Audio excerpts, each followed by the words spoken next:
Good afternoon. I'm filming this before stream, so I assume you guys came out and hung out today, and it was amazing with Xandri. We'll have a video portion that goes over here and a video on hers. We'll talk about that later. And then I want to say a huge thanks to you guys pushing me over the watch time. I know I asked for help to get us over the first 1,000 subscribers because that benefits you guys. But you guys have watched over 4,000 hours of my face. So YouTube, if they're not already doing it, is going to start showing ads against my content because now they're going to give me a piece. So that will, so thank you guys for anything you guys cover towards my mortgage and other things like that.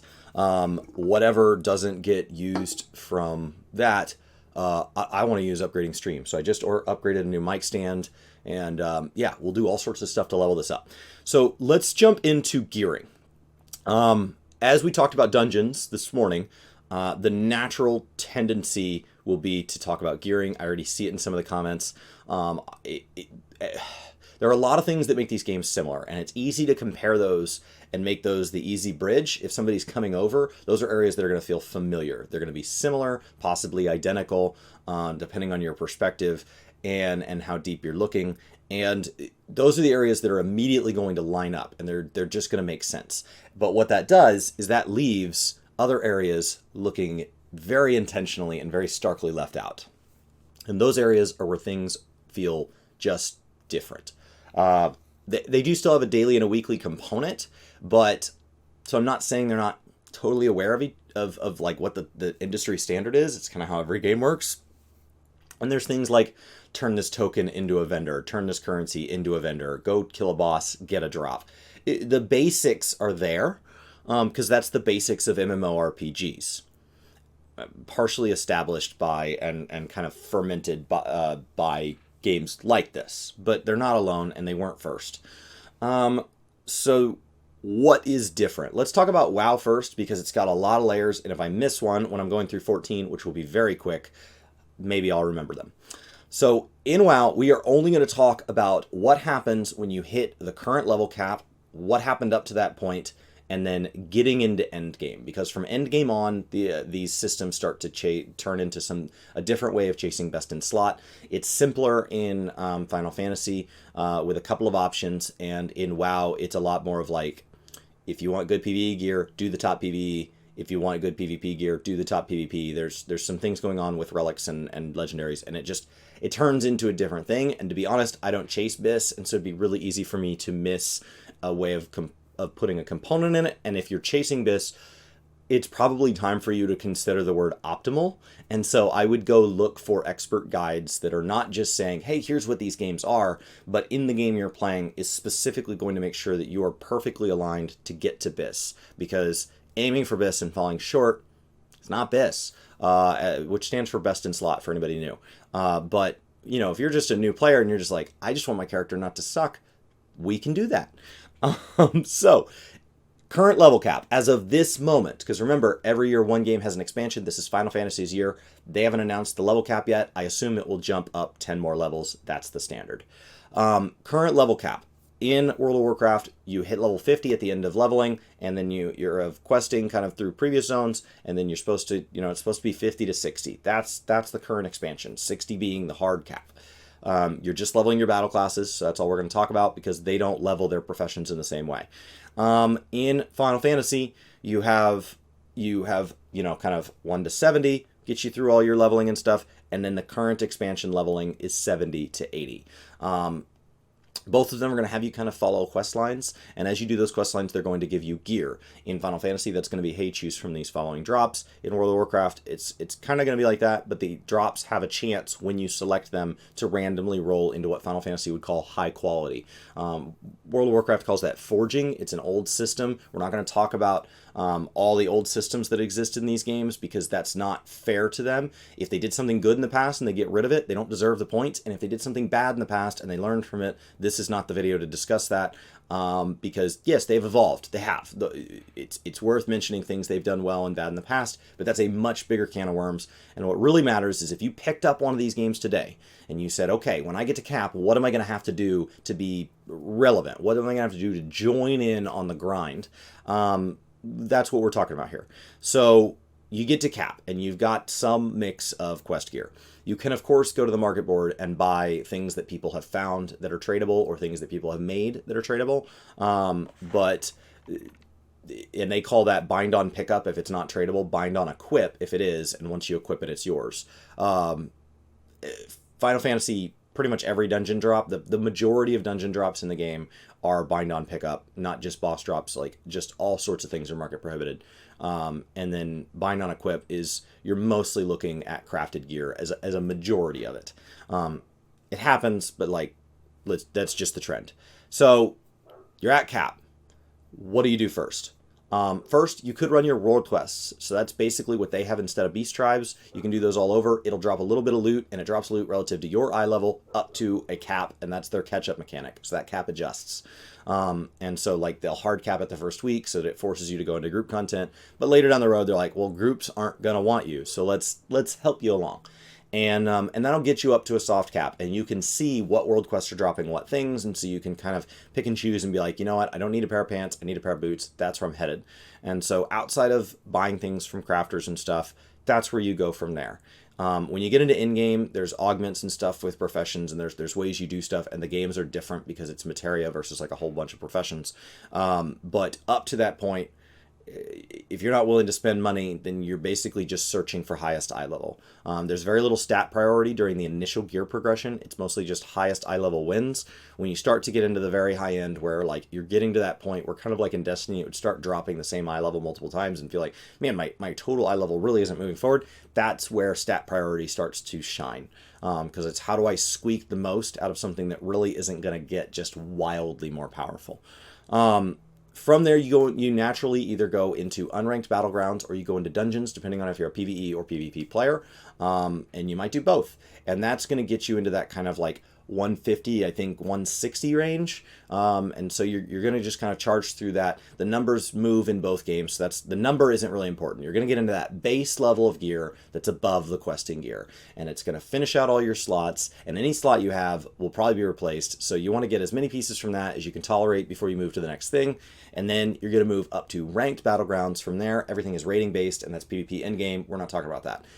In dungeons, there's another step. You're going to go into heroics. Heroics require, I think, 155 minimum to get in. Once again, that's not going to be relevant long term, because once catch-up gear starts kicking in, they're just going to kind of hand that to you. It's dropping 171s right now, I think. And if you have a really good static group that you've played with in the past and you know your classes really well, you can probably skip this step. But for the casual player, this is what tells them, hey, mechanics really matter in dungeons. It is the same mechanics as normal. Everything's just dialed up a little bit. So that big sloppy pull where like your healer finished the boss down the last like 10% or something silly, yeah, that's not going to fly here unless they're just outrageously geared.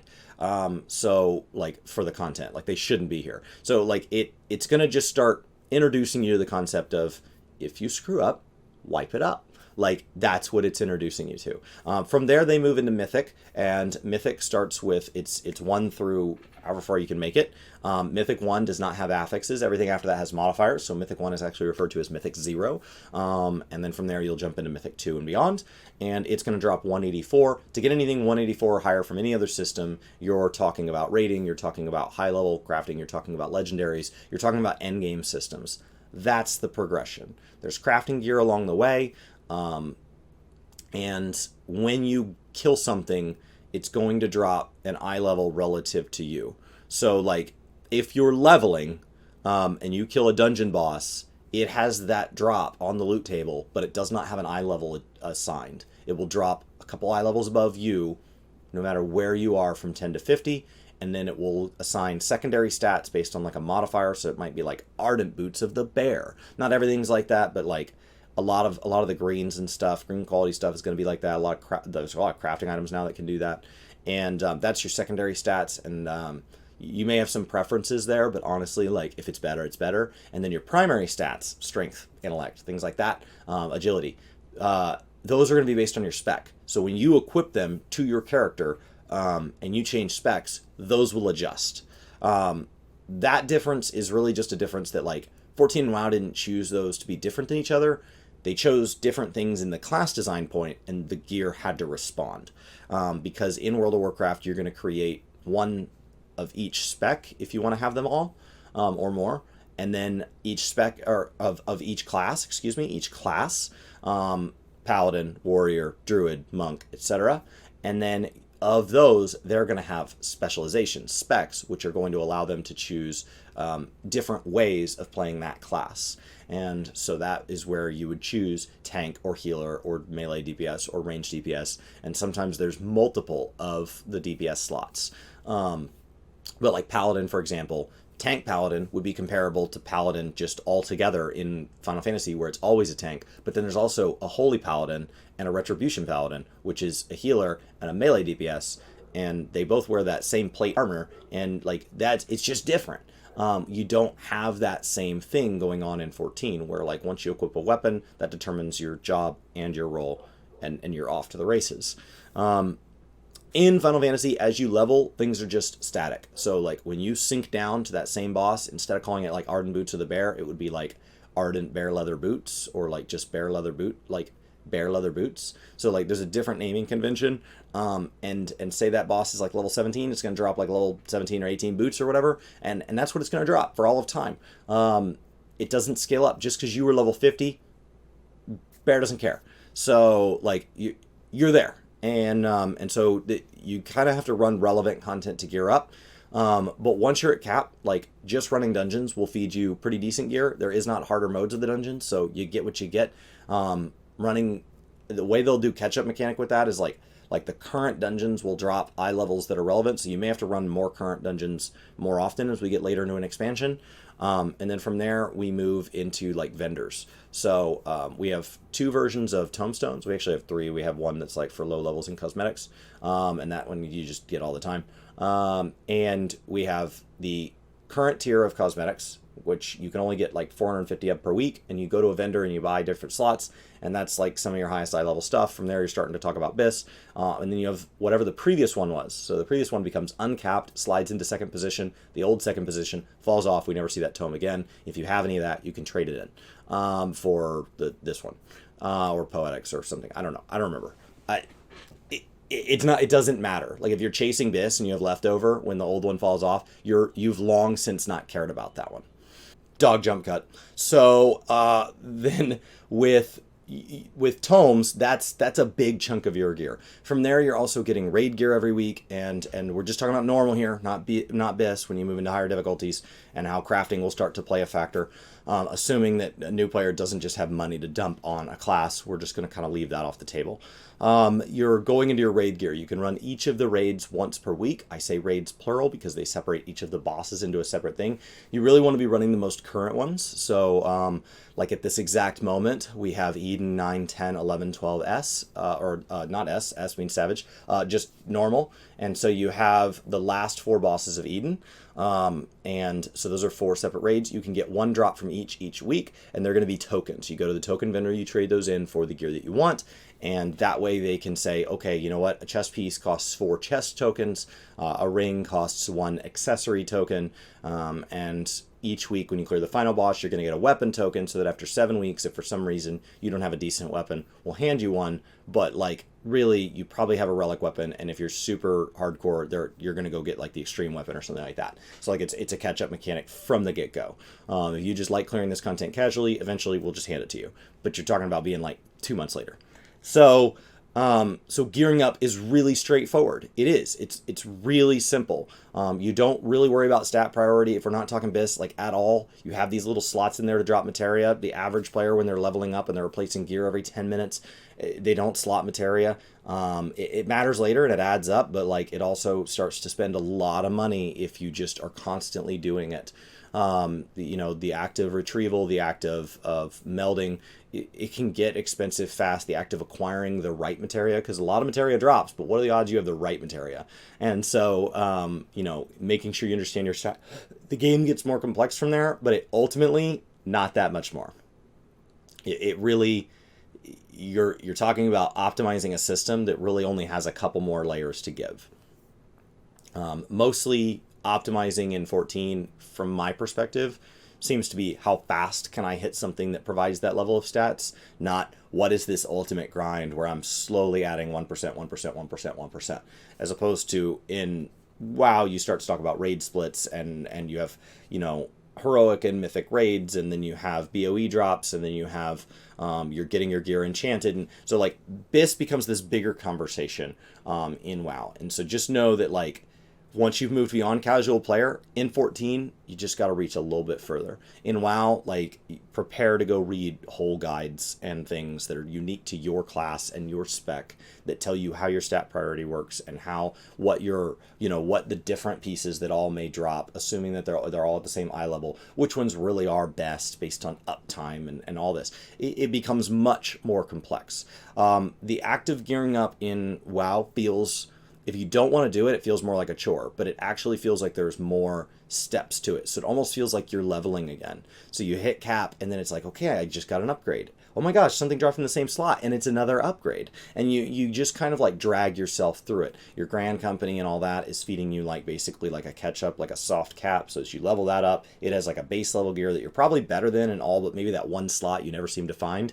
And so you're just kind of like moving your way up, and everything you do, you know, you go and you run some dungeons, and then when you come back out, you know, actually my world quests show up to be a little bit higher because, you know, I'm just now getting settled into things and they're not at their cap yet. So based on my eye level, they show higher eye level. And so like it just kind of continually drags you in. It's very Destiny-esque in that way while leveling. Once you get to cap, it's different. Like once you get to the gear caps, once you start getting beyond soft cap, the games change. Soft cap being like where the number of sources really drops. At the beginning, just go play the game. And then it very quickly is like, just go play group content. And then it's like very quickly like, just go be hardcore. So it just kind of steps its way up the pyramid. In 14, it says, hey, welcome. Are you doing the basics? Super cool. Here's some gear. Have you been doing it for a number of weeks in a row? Awesome. Here's the gear. Beyond that, oh yeah, you're going to have to step it up or get wealthy. So, and that's really it. There isn't 9,000 different variations because the eye levels are static. And so they have to kind of set a piece of content at a tier and then it just stays there. So I just wanted to kind of talk a little bit about how gearing works. And then I guess now that we're at the end of the day, and for sure stream is all the way over and we've handed off probably to Xandri, assuming she's still live, because we probably just had a blast hanging out with her anyway, and it was probably amazing. Let's talk a little bit about hyping next week. I'll of course have my weekly announcement video on Monday where we'll talk more about the week in detail. But at the very end of the video here, I want to say that the plan, he's a busy guy, but and so, you know, we weren't totally nailed down, but the plan is on Tuesday for Ethis Asher, the lore guy. For you WoW people, he's like the Nobel 87 of the space. For Destiny, since I mentioned that, the My Name is Bife. Bife has been a guest of the podcast, and he's fantastic. So Ethis is going to come, and he's going to, on stream, have a little Q&A with me. So we're going to shoot a video live on stream. I believe the plan as of this moment is 1 p.m. Central. So we're going to use the last hour of stream. I don't know if he'll have to take off before that hour is complete. If so, we'll just go to messing around with stuff or we'll call it. But the plan is to shoot one or more videos basically back to back. I'm going to have a bunch of just noob asks the master lore questions. And this comes from I've largely just gotten by on like, I just enjoy gameplay and understanding how systems work and playing with people. That's kind of what has gotten me through MMOs over the years. But now that we're in Shadowlands and I'm seeing people who like I know matter, I'm like, man, I really wish I'd listened to their story the first time, because I bet some of the stuff they're saying is tying back to that. And I don't know what's going on, because we're in the land of the dead. And so anybody that died alongside us or fighting against us might be back. And so like there's a lot of lore ramifications of being in the Shadowlands. It's one of the reasons I'm upset at there not being archaeology. And in Final Fantasy, Shadowbringers is doing a very similar thing. It's wrapping a lot of things up that have been left open-ended for too long. And so Shadowlands, or Shadowbringers, in many ways, is acting as this thing that was meant to tie it all off and and leave a couple of threads and maybe open a couple new ones, but like really starting to give us some resolution, answer some of the big questions that it's kind of weird that we've left lingering. And I virtually skipped all the expansions up to that point. Really don't have a great idea of what's going on. And but I've been playing, and I took Shadowbringers really seriously. Watched every quest, read every quest, having a blast. And so the main story really captured me. And then it ended with 5.3. It kind of wraps up, and with 5.4 and 5.4.5 is meant to be like how that transitions to the next one. So the core Shadowbringers story itself, I've seen the whole thing, and if I want to know any more about those characters, anybody that we interacted with may have been somebody, it's possible, depending on the person, that we've interacted with in past expansions, right? Like, that makes sense. And I want to go back and meet them the first time, now knowing that, you know, like I know where we get in Shadowbringers. And so as I'm doing that, I have what I feel like are a lot of stupid questions. And they're mostly going to be based, some of them it's going to, because I know the future, but F is going to be recording a podcast with us down the road where Brian and I will talk just Shadowbringers lore.